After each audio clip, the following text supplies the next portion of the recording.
কোটা বিরোধী আন্দোলন থেকে চাকরির বৈষম্য দূর করার যে আন্দোলন, সেইটাতে আপনারা সফল, এবং সেই সফল থেকে রাষ্ট্রের সর্বোচ্চ মানে নির্বাহী বিভাগের সর্বোচ্চ স্তরের আপনি দায়িত্ব পালন করছেন অন্তর্বর্তী সরকারের সময়। মানে দেশের গুরুত্বপূর্ণ সব মন্ত্রণালয়, যেটা আমরা আসলে পরিচিত বললাম, আপনার হাতে ছিল। আমাদের প্রশ্ন হচ্ছে যে এই মুহূর্তে আপনার পেশা কি, মানে আপনি এখন আর্থিক আয় রোজগার কি করছেন জনাব আসিফ মোহাম্মদ সজীব ভাইয়া? আমার পেশা বলতে আমি কিছুদিন আগে বলেছিলাম এক জায়গায় যে আমি চাকরি করছি। তো আসলে প্রায়র এক্সপিরিয়েন্স বলতে সরকারের দায়িত্ব পালন করাটা, এটাই এখন মানে জব এক্সপিরিয়েন্স আর কি। আর এর আগে জাস্ট ফ্রেশ গ্রাজুয়েট ছিলাম। তো সেই জায়গা থেকে আমাদের এই বিশ্ববিদ্যালয়ের কয়েকজন বড় ভাইয়ের একটা উদ্যোগ বা স্টার্ট আপের কনসালটেন্সি বা মোটামুটি ওনাদের আইডিয়া জেনারেশন প্রজেক্ট এই প্রসেসের মধ্যে থাকা, এর মধ্যে আছে। এবং অনেকটা বলা যায় যে গুডউইল থেকেই ওনারা স্যালারি দেন, কারণ সময় খুব একটা যতটুকু ইয়া ছিল সেটা হয়তো দিতে পারি না সেভাবে। এন্ড ওনাদের সাথে আছে আপাতত কাজ করছি।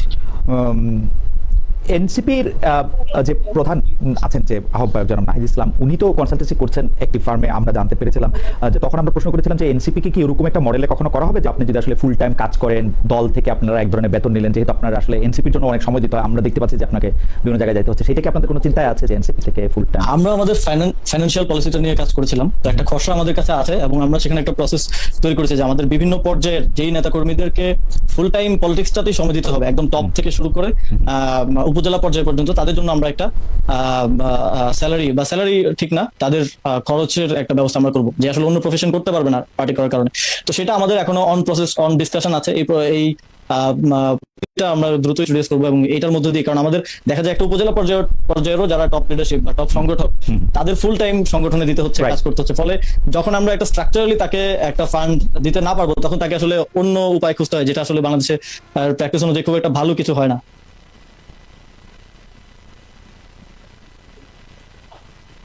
সাউন্ড আসছে না।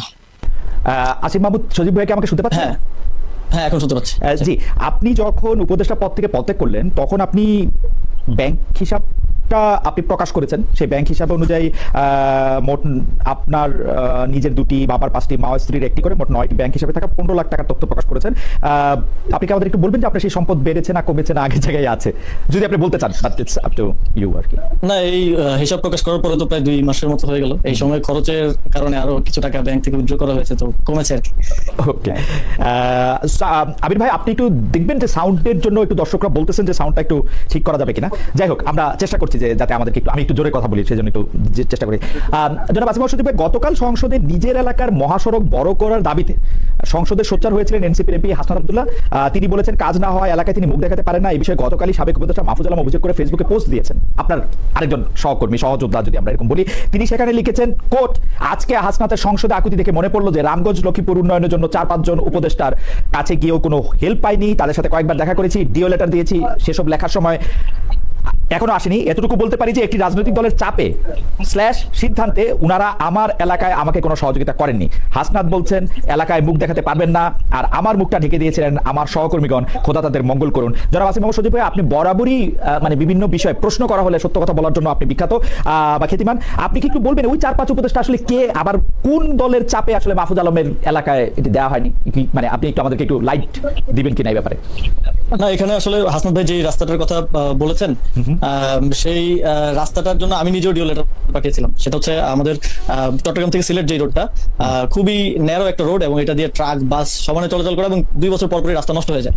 তো এটা ওয়াইডেন করার জন্য আমি নিজে ডিও লেটার দিয়েছিলাম, কিন্তু আনফরচুনেটলি আমলাতান্ত্রিক জটিলতা বলি বা হচ্ছে এটা হতে পারে একজন একইভাবে রিড করতে পারে। এটা হতে পারে যে উপদেষ্টা দায়িত্বে ছিলেন তারও হয়তো ইয়া ছিল না।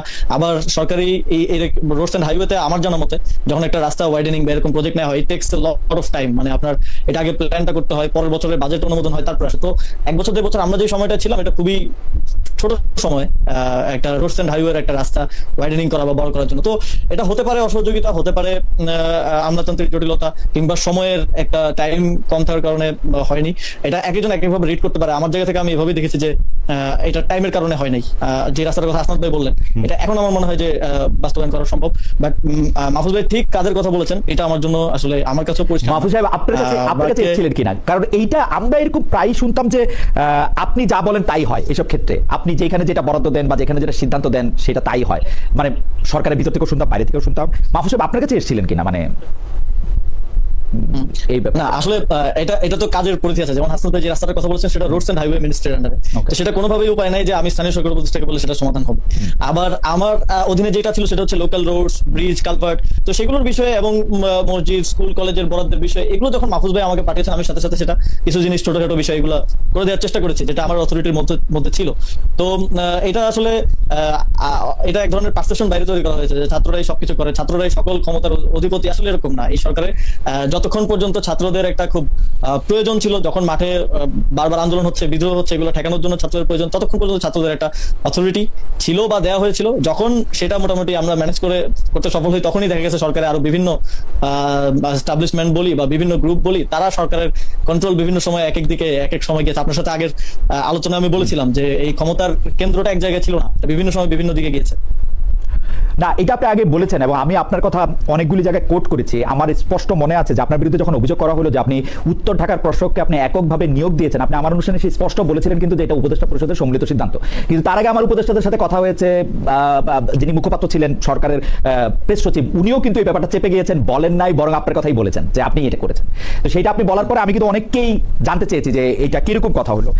হাওয়েভার আমি কিন্তু ভালো উত্তর পাই নাই, যে মানে এটার পরিষ্কার উত্তর পাই না। আপনি কি এই সব প্রশ্নকে কিছু বলবেন যে বেশিরভাগ সিদ্ধান্ত যেটা বলা হতো যেটা আসিফ মাহমুদ সজীব ভাই করছেন?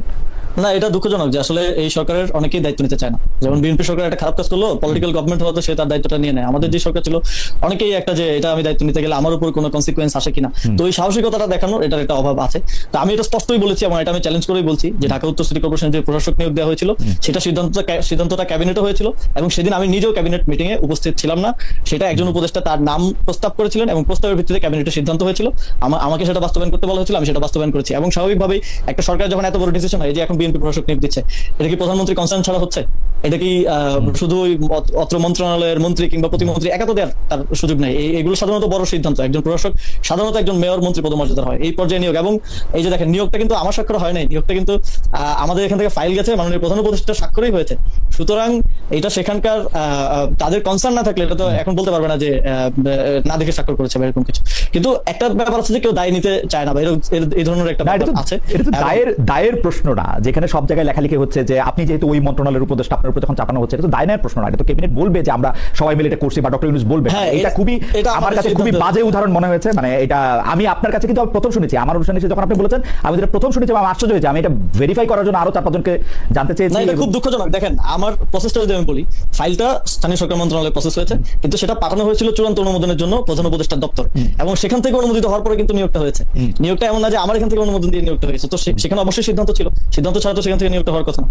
এটা একটা কমন সেন্সের বিষয়, কিন্তু অনেক ক্ষেত্রে আসলে এই জায়গাগুলোতে আমরা স্বাভাবিক, আমি এটাকেও স্বাভাবিকভাবে দেখতে চাই। কারণ হচ্ছে এখানে যদি 20 জন উপদেষ্টা থাকে, 20 জন 20টা ব্যাকগ্রাউন্ড থেকে এসেছেন, 20টা জায়গা থেকে এসেছেন, 20 জনের 20 রকম রাজনৈতিক বোঝাপড়া থাকতে পারে।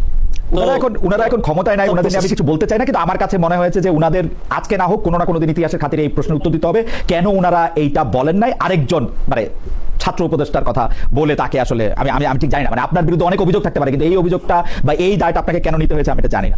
মানে এটা আমি সবসময় যখনই যে উপদেষ্টাকে পাবো তা সবাইকে জিজ্ঞেস করবো, সাবেক উপদেষ্টাকে। হ্যাঁ না, এখানে অনেক ক্ষেত্রে আসলে সরকারের ছাত্রদেরকে এক ধরনের সামনে রাখা হয়েছে এবং এক ধরনের সামনে রেখে অনেক কিছুকেই ওভারকাম করার, ম্যানেজ করার চেষ্টা করা হয়েছে। এবং সেটার একটা রিপারকেশন আমরা দেখেছি একটা সময় যখন বিএনপি আমাদের পদ থেকে চাইলো এবং তারা মনে করলো যে এরাই অনেক কিছু মনে হয় করছে। কিন্তু এখন আমরা বুঝতে পারছি যে আসলে খেলোয়াড়রা কোথায় কোথায় ছিল এবং কারা কারা খেললো আর কি অনেক কিছু। না, আপনারা তখন মনে হয় নাই যে আপনার খেলোয়াড় খেলা যেগুলি আমরা এই সময় বলতেছিলাম। এবং সবচেয়ে বড় কথা কি জানেন, আমার কাছে মনে হয় আপনি যে এই মুহূর্তে যে কথাটা বলেন কিছুক্ষণ আগে, যে বিএনপি সরকার যা কিছু করে তার জন্য চূড়ান্ত অনুমোদনের জন্য তো পার্টির প্রধান বা দলের প্রধান বা সংসদের প্রধানকেই আসলে শেষ সিদ্ধান্তটা নিতে হয়। তো সেই ক্ষেত্রে আপনার কাছে মনে হয় না যে ডক্টর মোহাম্মদ যত খেলায় যত কিছু হোক, ডক্টর মোহাম্মদ ইউনূসই আসলে মানে হোয়াট ডু ইউ থিংক, যেহেতু 4 জন উপদেষ্টা 3 জন উপদেষ্টা ব্যাপারটা এরকম হওয়ার কথা না?